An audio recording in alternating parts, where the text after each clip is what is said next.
के वर्ष 2023 के अंतर्गत सबसे पहले हम गुरु के गोचर को देखें तो ये गोचर 22 अप्रैल 2023 तक आप काफ़ी सेफ साइड रहेंगे कि 22 अप्रैल 2023 तक गुरु मीन राशि में स्वराशि होकर गोचर करेंगे। लेकिन शनिदेव का गोचर 17 जनवरी 2023 से कुंभ राशि में हो जाएगा।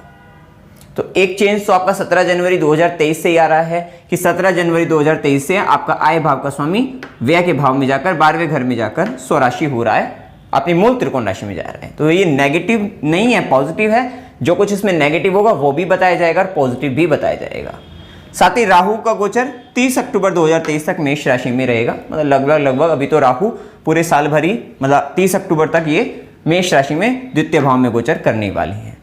बीच का एक टाइम रहेगा जो अप्रैल से अक्टूबर का रहेगा। उस समय के अंतर्गत मेन आपको जो ध्यान रखना है, क्योंकि उस समय में गुरु और राहु का चांडाल योग बनेगा, क्योंकि आपके कुंडली के अंतर्गत मीन लगन के अंतर्गत यहाँ पे गुरु दशमेश और लग्नेश दशमेश दोनों बहुत मेजर रोल प्ले करते हैं।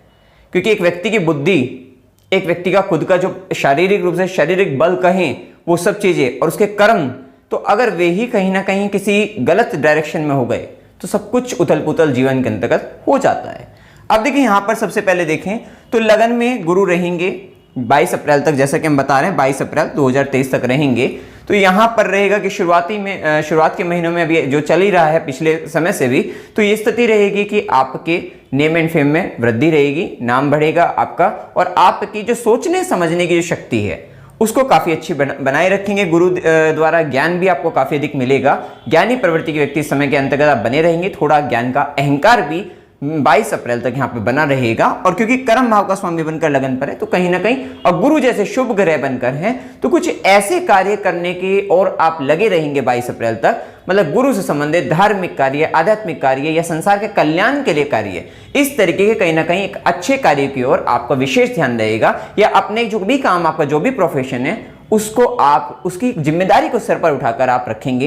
इस समय के अंतर्गत ये प्रभाव आप अपने जीवन के अंतर्गत देखेंगे। क्योंकि लग्नेश लगन में है, मीन राशि में है, तो यहाँ पर हंस राजयोग का भी निर्माण हुआ है। तो इस समय आपकी सामाजिक रूप से एक छवि बढ़िया बनती हुई नजर आएगी। धार्मिक व्यक्ति के रूप में दुनिया आपको देखेगी। धार्मिक, आध्यात्मिक, ज्ञानी प्रवृत्ति का व्यक्ति या विशेषतः गुरु का संबंध जो रहता है धर्म से, क्योंकि 9th हाउस के कारक होते हैं नवम भाव के, तो धर्म जो रिलीजन है उससे रिलेटेड ज्यादा आपको धार्मिक तौर पर दुनिया देखती हुई नजर आएगी। साथ ही आपका जो वजन रहेगा वो 22 अप्रैल तक अभी बढ़ता हुआ नजर रहेगा। तो ये बात का आपको ध्यान रखना है कि थोड़ा वेट आपका गेन हो सकता है इस समय के अंतर्गत, या वेट गेन करना चाहते हैं तो इस समय में कर सकते हैं। तो इस समय इनके लिए अच्छा रहेगा। अब देखिए यहाँ पर गुरु की दृष्टि में अमृत है, तो ये बात तय है कि 22 अप्रैल तक आपका पंचम भाव पर बहुत अच्छा प्रभाव है। ज्ञान की गुरु की दृष्टि पड़ रही है, उच्च दृष्टि है। तो इसका मतलब अगर आप संतान प्राप्ति चाहते हैं, विशेषकर संतान प्राप्त करना चाहते हैं, निसंतान है, संतान प्राप्त करना चाहते हैं, तो प्लानिंग कर सकते हैं, आपके लिए बहुत अच्छा रहेगा। 22 अप्रैल तक संतान सुख, संतान प्राप्त होने के अच्छे योग दिखते हैं। ज्ञान प्राप्ति, ज्ञान सुख सब के लिए अच्छा है। मंत्र साधना सिद्धि इन सब के लिए भी अच्छा है, क्योंकि खासतौर पे केतु भी अष्टम में चले रहे हैं और गुरु की दृष्टि पड़ जाएगी पंचम भाव पर, तो ये एक बहुत ही शुभ रहेगा। साथ ही प्रेम संबंधों के अंतर्गत भी मधुरता बनी रहेगी, विश्वास बना रहेगा, चीजें अच्छी रहेंगी। वहां पर भी शेयर मार्केट वगैरह से भी लाभ की स्थिति रहेगी। ठीक है, मतलब पंचम भाव से संबंधित देखिए ये सब चीजें जितना भी हम बताते हैं सब एक जनरल प्रेडिक्शन होती है। आपकी जन्म कुंडली में योग, दशा अंतर्दशा, फिर उसके बाद गोचर लगकर तब एक मेन प्रेडिक्शन रहती है। तो इस बात का हमेशा ध्यान रखना है आपको। आप देखिए यहाँ पर ये स्थिति अच्छी है। साथ ही आपको कोई एडमिशन वगैरह आप लंबे समय से सोच रहे थे, मतलब वहाँ या इस समय के अंतर्गत आपका अगर कुछ आता है कि आपका जनवरी से लेकर या 22 अप्रैल तक के बीच में कुछ एडमिशन से रिलेटेड आते हैं, तो वहाँ पर भी आपको अच्छे रिजल्ट मिलेंगे। मतलब जहाँ आप चाहते हैं वहाँ पर एडमिशन होने की प्रबल संभावना रहेगी। अच्छी जगह आपको एडमिशन मिल जाएगा। स्कूल विशेषकर ग्रेजुएशन करना चाहते हैं तो वहाँ पर भी, और क्योंकि गुरु की नवी दृष्टि नवम भाव पर भी रहेगी तो वहां पर भी आपको अच्छे रिजल्ट मिलेंगे। खासकर क्योंकि शनि और गुरु का दोनों का प्रभाव 17 जनवरी के बाद नवम भाव पर आ रहा है, तो यह बात तय है कि नवम के आपको विशेष रिजल्ट आपको देखने को मिलेंगे। मतलब अब आपके ऊपर शनि का भी साथ, क्योंकि सब कुछ साथ साथ ही चलेगा, इस बात का ध्यान रखना है। तो यहां पर जब शनि का भी प्रभाव, गुरु का भी प्रभाव दोनों का आएगा, तो आपके ऊपर पिता की जिम्मेदारी आ सकती है, क्योंकि दशम दृष्टि है शनि की, और वहां पर थोड़ा फाइट करके, क्योंकि वृश्चिक राशि भी है, गुरु की भी भाग्य की दृष्टि है। तो जब तक 22 अप्रैल तक गुरु है तब तक तो कोई बहुत मेजर इशू नहीं। तो यहाँ पर ये रहेगा कि आपका जो ग्रेजुएशन हायर एजुकेशन करना चाहते हैं, पीएचडी वगैरह या हायर एजुकेशन के अंदर जो भी कुछ आप करना चाहते हैं, तो वहां पर या फॉरेन से रिलेटेड भी करना चाहते हैं कुछ आकर, तो वहां पर आपको अच्छा फायदा, अच्छा लाभ आपको प्राप्त हो जाएगा, वो सब आप कर सकते हैं। साथ ही पिता को लेकर, धर्म के अंतर्गत या गुरु को लेकर कुछ बड़े जिम्मेदारी, बड़े कर्म आपको करने पड़ सकते हैं। और 22 अप्रैल के बाद, क्योंकि गुरु की दृष्टि तो यहां से हट जाएगी, फिर नवम भाव पे केवल शनि रहेंगे, तब वहां पे कुतर्क या फिर वहां पर थोड़ी फाइटिंग पिता को, गुरु को लेकर, धर्म संबंधित कार्यों को लेकर या फिर हायर एजुकेशन के अंतर्गत वहां पर थोड़ी फाइटिंग रहेगी। लेकिन इससे पहले समय इतना बढ़िया है कि हर तरीके के कर्म वहां पर आप उससे संबंधित करते हुए नजर आओगे, और इसका संबंध आएगा ही आएगा, क्योंकि गुरु और शनि दोनों का प्रभाव जब किसी भाव पर आ जाता है तो उस भाव से संबंधित रिजल्ट तो आपको देखने को मिलेंगे। विशेषकर भाग्य में भी विशेष वृद्धि रहेगी। तो जो काम आप फॉरेन से रिलेटेड, धर्म से रिलेटेड, गुरु से संबंधित करना चाहते हैं, और या फिर आप हायर एजुकेशन से रिलेटेड मतलब करना चाहते हैं, पिता से संबंधित कुछ करना चाहते हैं, तो वहां पर आपको अच्छे रिजल्ट देखने को मिलेंगे। भाग्य में वृद्धि विशेष तौर पे गुरु यहां पर करने वाले रहेंगे। अब देखिए, गुरु की सीधी दृष्टि है सप्तम भाव पर। सप्तम भाव पर गुरु की दृष्टि बहुत अच्छी है। यहाँ पर आपके रिलेशनशिप के लिए बहुत अच्छी रहेगी। आपके पार्टनर के साथ जो आपके संबंध है उनके लिए, चाहे वो फैमिली आपका बिजनेस पार्टनर हो या फिर लाइफ पार्टनर, दोनों के लिए बहुत अच्छा रहेगा। जो व्यक्ति अविवाहित हैं, विवाह करना चाहते हैं, अभी 22 अप्रैल तक बहुत अच्छा समय है कि गुरु की डायरेक्ट एस्पेक्ट है, तो यहाँ पर विवाह होने की प्रबल संभावना रहेगी। देखिए, गुरु के साथ साथ शनि का गोचर भी अगर मिल जाता है, वो लगन कुंडली से, चंद्र कुंडली से, आपके दोनों ही तरीके से आप देख सकते हैं। आपका सप्तम भाव पर मिल रहा हो, सप्तमेश के साथ मिल रहा हो, तो वो आप चेक कर सकते हैं। अगर शनि का मिल जाए तो फिर तो प्रबल संभावना है, और अगर आपको दशा भी मिल जाएगी तो फिर प्रबल संभावना बन जाती है। वैसे गुरु यहाँ पर आए हैं तो आपका विवाह करा सकते हैं। विशेषकर 22 अप्रैल तक व्यापार के लिए भी एक अच्छी स्थिति है कि व्यापार को लेकर भी कोई ऐसा मेजर इश्यू यहाँ पर नहीं दिखेगा, तो व्यापार के लिए भी अच्छे हैं। पार्टनर, पार्टनरशिप, रिलेशनशिप, इन सब चीजों को लेकर या दाम्पत्य जीवन के अंतर्गत, आपके मैरिज लाइफ के अंतर्गत भी, वहां पर भी मैरिड लाइफ में भी ठीक स्थिति दिखाई देती है, अच्छी स्थिति दिखती है। तो यहां तक तो आपको एक स्थिति अच्छी दिखती है। 22 अप्रैल 2023 तक इन भावों से संबंधित, इन क्षेत्रों से, जीवन के इन क्षेत्रों से संबंधित आपको एक अच्छी स्थिति दिख रही है। अभी हम देखते हैं कि 17 जनवरी 2023 से जैसे ही शनि 12वें में आएंगे, तो उस समय के अंतर्गत राहु द्वितीय भाव में रहेंगे, लेकिन गुरु का गोचर तो अभी मीन में ही रहेगा। 17 जनवरी से लेकर 22 अप्रैल तक ये मीन में ही है। तो अब हम देखेंगे कि दो भाव ऐसे हैं आपकी चार्ट के अंतर्गत, द्वितीय भाव और षष्ठम भाव, जहां पर केवल पाप प्रभाव रहेगा। मतलब आपके द्वितीय भाव पर शनि की दृष्टि रहेगी, राहु का प्रभाव रहेगा, और षष्ठम भाव पर शनि की दृष्टि और राहु की 5वीं दृष्टि पड़ने वाली है। अब इस समय के अंतर्गत आपको विशेष ध्यान रखना है कि 17 जनवरी 2023 से 22 अप्रैल के बीच का समय आपके जीवन के अंतर्गत यहां इन दोनों भावों से संबंधित कुछ नेगेटिव घटनाएं हो सकती हैं। अब यहां पर होगा क्या आपका, कि आपका देखो वाणी में कड़वाहट आ सकती है। एक तो वाणी कड़वी हो सकती है, झूठ बोलने का ज्यादा प्रभाव रहेगा, बहुत अधिक झूठ बोलते हुए नजर आएंगे, और थोड़ा खान पान उस पर ध्यान रखना है। और कुटुंब के अंतर्गत, परिवार के अंतर्गत आपका विशेष संघर्ष आएगा, क्योंकि तीसरी दृष्टि है, संघर्ष की दृष्टि है, राहु है, तो यहां पर परिवार के अंतर्गत एक विद्रोह जैसी स्थिति, संघर्ष की स्थिति, वो भी आपको फेस करनी पड़ेगी इस समय के अंतर्गत। और आपका द्वितीय भाव के अंतर्गत आपका संचित धन है, तो संचित धन, सेविंग को लेकर कुछ मेजर इश्यूज यहां पर आ सकते हैं, क्योंकि दोनों पूरा पाप प्रभाव आ रहा है शनि और राहु का इस समय के अंतर्गत, तो ये स्थिति आपको देखने को मिल सकती है। और साथ ही आपको मुंह से संबंधित, यहाँ पे सेकंड हाउस से रिलेटेड अगर हमें हेल्थ इश्यू की बात करें, तो यहाँ पर आपको या तो आपकी, क्योंकि देखो दोनों तरफ आपका पाप ग्रह आ गए हैं, तो आंखों से संबंधित परेशानी आनी बहुत स्वाभाविक रहेगी। यहाँ पर दोनों ही आंखों की बात करेंगे, चाहे वो मेल है चाहे फीमेल हो, तो आंखों से संबंधित परेशानी आ सकती है, दांतों से संबंधित परेशानी आ सकती है। तो आपके दांत से संबंधित या मुंह के अंदर अगर बात करें, तो वहां पर कुछ प्रॉब्लम होने की संभावना ज्यादा रहेगी। तो इस बीच में आपको विशेष अपना ध्यान रखना है, इन सब भावों से संबंधित विशेष ध्यान रखना है। साथ ही जब शनि और राहु दोनों का प्रभाव 17 जनवरी 2023 से अप्रैल तक के बीच में जब षष्ठम भाव पर प्रभाव पड़ेगा, तो भी क्योंकि गुरु का प्रभाव नहीं है इस समय के अंतर्गत, अगर गुरु का प्रभाव आ जाएगा तो रिजल्ट बदल जाएंगे। लेकिन 17 जनवरी से 22 अप्रैल में षष्ठम भाव पर प्रभाव पड़ेगा, तो थोड़ा लीवर, किडनी और लोअर एब्डोमेन से रिलेटेड, या फिर यहाँ पर एक और बात है कि आपके जो मामा पक्ष है, मामा मौसी, वहां पर थोड़े परेशानी आपके जीवन में बन सकती है। शत्रु वगैरह थोड़ा परेशान कर सकते हैं आपको इस समय के अंतर्गत, और हेल्थ इश्यू का तो बताया ही है, और थोड़ा कर्ज वगैरह की भी स्थिति, मतलब इस तरीके की स्थिति भी यहाँ पर बन सकती है। तो इन सब क्षेत्रों के अंतर्गत यहाँ पर परेशानी आने की स्थिति बनती है जब शनि और राहु केवल दो भावों को इस तरीके से प्रभावित करने वाले हैं। तो यहाँ पर आपको विशेष ध्यान रखना है। अब देखिए हम अगर देखें तो यहाँ पर खान पान भी आपको ध्यान रखना है कि आपका खान पान गलत खान पान होने की भी प्रबल संभावना रहेगी। तो उन सब चीज़ों को ध्यान रखना है, क्योंकि राहु के केस में व्यक्ति अभक्ष्य पदार्थों का सेवन कर लेता है, क्योंकि राहु धुआं है।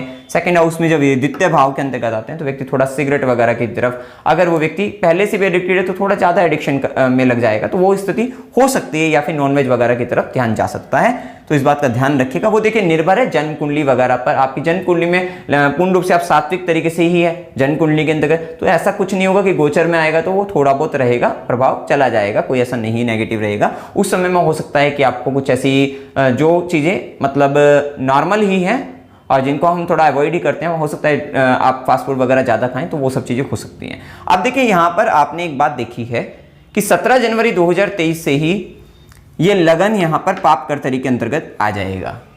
तो यहां पर देखिए 17 जनवरी 2023 से लगन पापकर्तरी में आएगा, लेकिन इसका बहुत मेजर इंपैक्ट इसलिए नहीं आएगा क्योंकि गुरु स्वराशि रहेंगे। तो ये गुरु अकेले गुरु ही सब कुछ संभालने वाले रहेंगे, तो ज्यादा इसमें पापकर्तरी में लगन के आने से ज्यादा घबराने वाली बात यहां पर नहीं रहेगी। और साथ ही इन पापकर्तरी वगैरह ग्रहों की अगर दृष्टि से जब हम सप्तम पर भी पापकर्तरी मानते हैं तो वहां पर भी गुरु की डायरेक्ट एस्पेक्ट है, तो वहां पर भी आपको घबराने वाली बात नहीं है, कोई ऐसी दिक्कत वाली बात नहीं है, मेजर इश्यू नहीं आएंगे। अब देखिए अब हम चलते हैं कि गुरु राहु का चांडाल योग बनेगा 22 अप्रैल 2023 से 30 अक्टूबर 2023 के बीच में। भाई आप देखते हैं यहां पर कि गुरु स्वराशि थे, अब गुरु मंगल की राशि में मित्र के घर में गए हैं। गुरु मित्र के ही घर में गए हैं, लेकिन राहु के साथ हैं। और देखिए जब राहु के साथ हैं और राहु जब नीच मतलब मंगल जब नीच के होंगे, मंगल 10 मई के आसपास से वहां से नीच के हो जाएंगे, तो वहां से जब मंगल नीच के हो जाएंगे, आपका 1-1.5 महीने के लिए रहेगा वो टाइम। आपको मंथली प्रेडिक्शन में वो बिल्कुल करेक्ट आपको सब कुछ पता लगेगा उसके अंतर्गत। तो यहां पर हम देखेंगे कि जिस घर के अंतर्गत राहु है, राहु को एक तरीके से आप मान लीजिए एक शरारती व्यक्ति है कोई, या कोई गलत आदमी कह सकते हैं, इसमें थोड़ा सा इस तरीके से एज्यूम करके देखिएगा आप। और जब उस घर का मालिक अगर कमजोर पड़ जाएगा तो वहां पर ये राहु थोड़ा सा मतलब खुरापाती पन अपना दिखा सकता है। और क्योंकि इस राहु को गुरु भी मिल गए हैं, ज्ञान भी मिल गया है, और आप जानते हैं कि गुरु ये कौन है आपके चार्ट के हिसाब से, यहाँ पर आपके कर्म का स्वामी है, आपके लगन, आपके बुद्धि, आपके ज्ञान, इन सब का स्वामी होकर, आपके शारीरिक रूप से मतलब जो आपकी स्ट्रेंथ है, मजबूती है, उन सब का स्वामी होकर यहाँ पर गुरु राहु के साथ आए हैं। इसका मतलब कहीं ना कहीं आपकी खुद की संगत बिगड़ सकती है, आपकी संगति बिगड़ सकती है, इस बात का विशेष ध्यान रखना। और ऐसा होना बहुत स्वाभाविक रहेगा। जो व्यक्ति मीन लगन के भी राशि के साथ साथ लगन भी अगर मीन लगन ही है, दोनों ही चीजें देख सकते हैं वहां पर, तो वहां पर आपकी संगत बिगड़ना स्वाभाविक रहेगा, क्योंकि आपकी खुद की बॉडी जाकर राहु के साथ आ गई है। तो इस बात का आपका ध्यान रखना है कि अपनी संगति का विशेष ध्यान रखिए।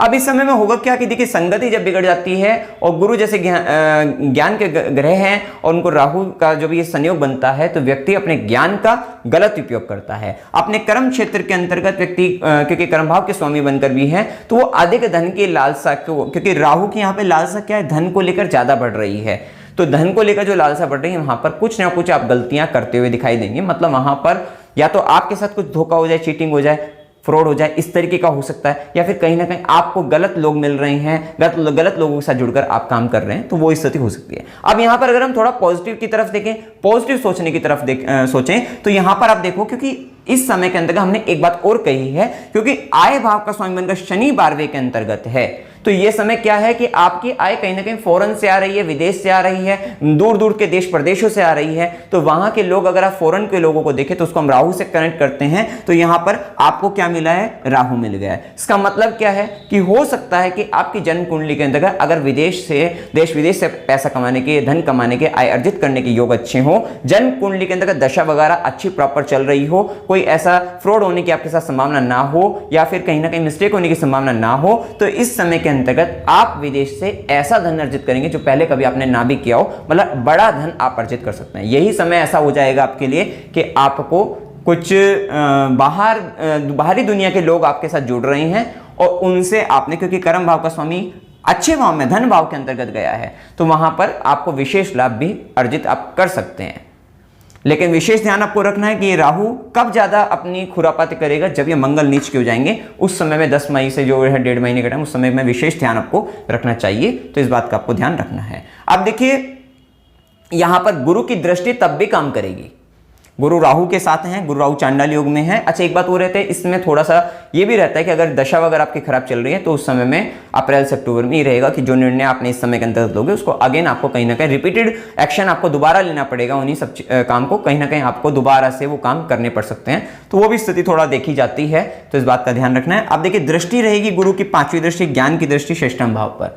अब इसी समय के अंतर्गत गुरु की दृष्टि है, राहु की दृष्टि है, शनि की दृष्टि है, तो ये समय कंपटीशन निकालने के लिए, शत्रुओं को परास्त करने के लिए इन सबके लिए बहुत अच्छा रहेगा, क्योंकि शनि और गुरु के साथ राहु का भी प्रभाव आ गया, तो ये सब कहीं ना कहीं आप माया रचकर, और ज्ञान भी मिल गया, माया भी मिल गई, साथ साथ आपका शनि का भी प्रभाव आ गया, काल का भी समय भी आ गया मतलब आपका, तो यहां पर आप अपने शत्रु को खत्म करते हुए नजर आएंगे। जो व्यक्ति ऋण चाहते हैं उनको ऋण लोन मिल सकता है, और यहां पर मतलब कहीं ना कहीं आपको ये सारी स्थिति और गुरु की दृष्टि के कारण यहां पर कहीं ना कहीं हेल्थ में आराम लगेगा, लेकिन थोड़ा लीवर वगैरह का तो इश्यू रहता है, क्योंकि गुरु के कारण जो थोड़ा वो बढ़ जाता है, फैल जाता है, तो वो स्थिति वहां पर होने की संभावना रहेगी। तो ये समय इन सब के लिए बहुत अच्छा रहेगा। या मामा मौसी के साथ जो हमने पहले संबंध खराब बता रहे थे 22 अप्रैल तक, वही संबंध गुरु की दृष्टि के कारण वो थोड़ा सुधरने का प्रयास उसमें रहेगा, वो सब चीजें ठीक हो जाएगी। और मतलब ये समय अप्रैल के बाद से हम देखें तो नौकरी के लिए, कंपटीशन के लिए, इंटरव्यू देकर क्रैक करके आगे बढ़ने के लिए, उन सब चीजों के लिए भी आपके लिए अच्छा रहेगा, तो स्थिति अच्छी है वहां पर।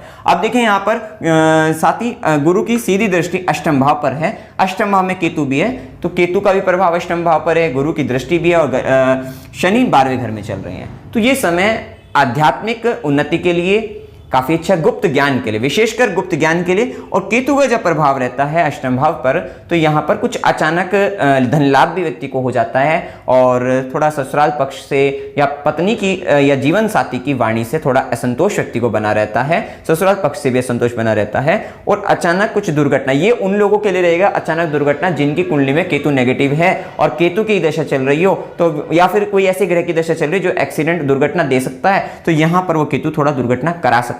लेकिन जब तक गुरु का एस्पेक्ट रहेगा और गुरु भी आपके कुंडली शुभ होंगे, तो ये कहीं ना कहीं मेंटेन रखेगा, ये स्पिरिचुअल एस्पेक्ट के लिए बहुत अच्छा रहेगा, स्पिरिचुअली आपको कनेक्ट करेगा, ध्यान साधना के लिए, मंत्र साधना के लिए ये आपके लिए अच्छा रहेगा ये समय। साथ ही देखिए गुरु की 9वीं दृष्टि अपने घर पर है, तभी हमने कहा था आपको कि आपको कुछ ऐसे विदेशी लोग आपको जुड़ जाएंगे, कुछ ऐसे हो सकता है कि आप एमएनसी कंपनी, बड़ी कंपनी, बाहर की कंपनियों में काम करते हुए दिखाई दे, ये समय उन सब के लिए भी बहुत अच्छा है, ये भी बात का आपको ध्यान रखना है, पॉजिटिव और नेगेटिव साथ ही दोनों चीजों को आपको चलाना है। साथ ही गुरु अपने घर को देखना है तो खराब नहीं करेंगे, 9वीं दृष्टि भाग्य की दृष्टि है, इसका मतलब अप्रैल के बाद आपके कर्म स्थान के अंतर्गत आपको भाग्य का भी साथ मिलेगा। तो कह सकते हैं कुछ ऐसे आपको बाहरी देश विदेश से आपको यहाँ पर कुछ ऐसे प्रपोजल मिल जाए इन सब चीजों को लेकर कि आप आगे बढ़ते हुए नजर आए, कुछ ऑफर ऐसे आपको मिल सकते हैं, तो ये स्थिति आपके जीवन में आ सकती है, तो ये आपको लाभ का समय ये भी रहेगा। अब देखिए यहां पर अगर हम देखें शनि के प्रभाव को एक बार देख लेते हैं, तो देखिए शनि 12वें घर में, जैसे कि हमने बताया, तो ये आय वगैरह का शनि का 12वें घर से संबंध रहता है, तो देखो 12वें घर के अंतर्गत शनिदेव व्यक्ति को अकेलापन भी महसूस कराते हैं, तो हो सकता है कि आप आय के लिए कहीं बाहर दूर देश प्रदेश जाएं तो वहां पे थोड़ा अपने आप को एकांत महसूस कर सकते हैं, और यहां पर आपको दान जरूर करना है, क्योंकि 12वें घर में आपकी आय का मालिक बनकर जा रहा है, स्वराशि है, वहीं से आपको आय दिला रहा है, मतलब वो आपको विदेश वगैरह से आय मतलब इनकम वगैरह जनरेट कर सकता है। हॉस्पिटल इत्यादि का अगर काम वगैरह है आपका या इससे संबंध आप रखते हैं, मेडिकल फील्ड के अंतर्गत है, तो वहां से भी आपको लाभ दिला सकता है। यदि आप दान पुण्य नहीं करते इस समय के अंतर्गत, तो आपका यही शनि शिक्षा उस पर भी दृष्टि डाल रहा है, आपको दवाई वगैरह पे, कोर्ट केस वगैरह पे इत्यादि पे धन खर्चा होकर आपको ये परेशान भी कर सकता है। साथ ही साथ क्योंकि शनि 12वें घर के अंतर्गत अगर है तो गलत काम करने से व्यक्ति को बचना ही चाहिए। साथ ही क्योंकि यहाँ पर व्यक्ति को कोर्ट केस वगैरह में कहीं ना कहीं इसको, वैसे तो स्वराशि है, कुंभ मतलब कुंभ के अंतर्गत है, मूल त्रिकोण राशि में, तो ऐसा कोई नेगेटिव देगा नहीं, लेकिन फिर भी व्यक्ति के केस वगैरह का इस तरीके की स्थिति बन जाती है, एकांतवास की स्थिति, बंधन योग जैसी स्थिति बन जाती है, तो इस बात का थोड़ा ध्यान रखना है आपको। वैसे जब तक गुरु का प्रभाव अच्छी स्थिति में है तो कोई ऐसे मेजर इश्यूज नहीं आएंगे इस समय के अंतर्गत, तो ये बात का ध्यान आपको रखना है। शनि की दशम दृष्टि जैसे कि हमने बताया, अभी देखिए शनि का प्रभाव जब 12वें में, तो मेजर रेस्पॉन्सिबिलिटी आपको 12th हाउस को लेकर है, मतलब आप अपने गुरु का आश्रम है वहां पर, 12वें घर में गुरु का आश्रम है, वहां पर जिम्मेदारी थोड़ा सा निभानी शुरू करिए, उनसे संबंधित काम, क्योंकि शनि की कर्म दृष्टि भी आपके 9वें भाव पर है, तो वहां की जिम्मेदारी, वहां से संबंधित कुछ कर्म आप करने आरंभ करोगे, आपको ये शनिदेव यहाँ पर बहुत अच्छे रिजल्ट, बाहरी देश प्रदेश से आपको बहुत पैसा, बहुत धन आपको अर्जित करे मतलब मिलेगा, आप अर्जित कर सकेंगे, तो वो स्थिति अच्छी रहेगी। बेसिकली यहाँ पर बस अपने परिवार वगैरह का, कुटुंब वगैरह का, क्योंकि शनि की तीसरी दृष्टि है, तो वहां पर आपको दिक्कत आएगी, तो इस बात का आपको ध्यान रखना है। और ये स्थिति यहाँ पर ऐसे दिखेगी। और इसके बाद हम देखें तो यहाँ पर केतु का प्रभाव जैसे कि हमने बताया है। अब इनसे संबंधित आपको कुछ रेमेडी बताते हैं, वो रेमेडी भी आपको करनी है। देखिए रेमेडी उपाय आपको क्या करने चाहिए। देखो उपाय के तौर पे जब तक लगन पे गुरु है, ओम नमः शिवाय, क्योंकि 1.25 लाख दोषों को भी दूर करता है लगन पर बैठे गुरु, और यहाँ पर ओम नमः शिवाय मंत्र का अगर आप जाप करोगे तो आपके लिए अच्छा रहेगा। साथ ही राहु की नेगेटिविटी को खत्म करने के लिए, कि गुरु राहु का जो योग भी बनेगा उस समय के अंदर नेगेटिविटी खत्म करने के लिए देवी कवच का पाठ आपके लिए अच्छा रहेगा, आपकी मति को भ्रष्ट नहीं करेगा, सही रहेगा, क्योंकि ये राहु 12वें घर का स्वामी बनकर भी द्वितीय भाव में है। एक बात और है कि यहाँ पर इन्वेस्टमेंट होंगे आपके, आप देखें तो इन्वेस्टमेंट होंगे, और इन्वेस्टमेंट भी फॉरेन इन्वेस्टमेंट करना, वहां पर से आपको लाभ मिलेगा, तो वो चीज अच्छी रहेगी। शनिवार को गरीबों को भोजन कराना है आपको, ये बात का ध्यान रखना है। विष्णु सहस्त्रनाम स्तोत्र का पाठ करना है, और केतु के प्रभाव के अंतर्गत कुत्ते की सेवा जितनी कर सकोगे अच्छा रहेगा आपके लिए। अगर दशा भी इस तरीके की, तो फिर तो मेन जो रेमेडी होती है केतु वगैरह की, वो सब आपको अपने चार्ट के हिसाब से अच्छे से करनी चाहिए। साथ ही दान हमें बिल्कुल करना चाहिए, और दान विशेषकर आपको गरीबों को करिएगा, आप जो गरीब लोग हैं वहाँ पर, या फिर जो संत महात्मा लोग हैं उनके पास, उनके से निमित्त, या गुरु आपके हैं तो वहाँ पर जाकर, गुरु के आश्रम में वहाँ जाकर वहाँ सेवा दान जैसा भी आपको उचित लगे उस तरीके का करते रहना है, कंटिन्यू करते रहना है, यहाँ पर रुकना नहीं है आपको, और ये आपको लाभ भी देने वाला रहेगा। तो मित्रों जानकारी अगर आपको अच्छी लगी वीडियो को लाइक कीजिएगा, शेयर कीजिएगा और चैनल को सब्सक्राइब कीजिएगा। जय माता दी।